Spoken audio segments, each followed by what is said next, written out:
ഉസ്താദുമാരെ, കൂട്ടുകാരെ, രക്ഷിതാക്കളെ, സാഹിത്യവസിലും കഥയും പാട്ടും കേട്ട് തരിച്ചിരിക്കണ ഈ സദസ്സിലും ഞാനൊരു കഥ പറയട്ടെ. കൊലകൊമ്പനെ അരിഞ്ഞു വീഴ്ത്തിയ SBS കാർ, അതാണ് എൻ്റെ കഥൻ്റെ പേര്. എങ്ങനെയുണ്ട് എൻ്റെ കഥൻ്റെ പേര്? സംഭവല്ലേ? ഈ AK-47 നാടൻ ബോംബൊക്കെ വരുന്നതിനൊക്കെ കുറേ മുമ്പ് നേർക്ക് നേരെ നിന്നുകൊണ്ട് പടവാളുകൊണ്ട് വെട്ടുന്ന പണിയുണ്ടായിരുന്നു.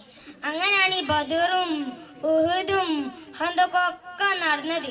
പക്ഷേ വല്ലാണ്ട് ഗതി കെട്ടാൽ ഓലൊരു ബാളെടുത്തിരുന്നുള്ളൂ. ഇപ്പം ചിലപ്പോൾ സ്കൂളിൽ പോണ കുട്ടികളെ വേഗം ചെക്ക് ചെയ്താൽ മതി, അതിലും ചിലപ്പോൾ നാടൻ ബോംബുണ്ടാവും. ഇപ്പം അതൊക്കെ അല്ലേ കുട്ടികളെ പഠിക്കുന്ന സാധനങ്ങൾ. അതൊക്കെ നിൽക്കട്ടെ, ഞാൻ കഥ പറയട്ടെ. അള്ളാഹുവിൻ്റെ റസൂലിനെ വല്ലാണ്ട് ബുദ്ധിമുട്ടിച്ച ശൈത്താനായിരുന്നു അബൂജഹൽ. ബദറിൽ ആയിരക്കണക്കിന് ശത്രുക്കളെ വെറും 313 സ്വഹാബികൾ ഇങ്ങനെ പൊരിക്കണ സമയത്ത് 2 കുട്ടികൾ ഓലക്കാട്ടിയും വലുപ്പമുള്ള വാളും കത്തിയൊക്കെ ആയിട്ട് നടക്കണത് മോദലുള്ളാഹുവിനെ കണ്ടു. ഓലെന്തിനാണ് ഒരുങ്ങിക്കണത് എന്നറിയാൻ മോദലുള്ളാഹുവിനെ രണ്ടാളും ഇങ്ങനെ എടുക്കണം ഇങ്ങനെ നിരീക്ഷിച്ചു.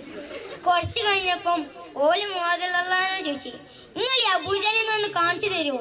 ഓൻ അള്ളാഹുവിൻ്റെ റസൂലിനെ വല്ലാണ്ട് ചുയിപ്പ് കാണിക്കണ്ട് എന്ന് കേൾക്കാൻ കഴിഞ്ഞിക്കണേ. മോദലുള്ളാഹു അബൂജഹലിനെ കാണിച്ചു കൊടുത്ത് ഓല് കൂളായി ചെന്നിക്കണ്ട് അബൂജഹലിനെ തല ഉടലിൽ നിന്ന് തേടെടുത്ത് കാണി തടി സലാമത്താക്കി. അതാണ് പറഞ്ഞത്, അള്ളാഹിന്റെ ദീനിനെയും പ്രവാചകനെയും ബുദ്ധിമുട്ടിച്ചപ്പോൾ ആൾക്കാരെ ഇങ്ങനെ നടക്കണോലൊക്കെ ഇവിടെ പണി കൊടുത്തിക്കണേ.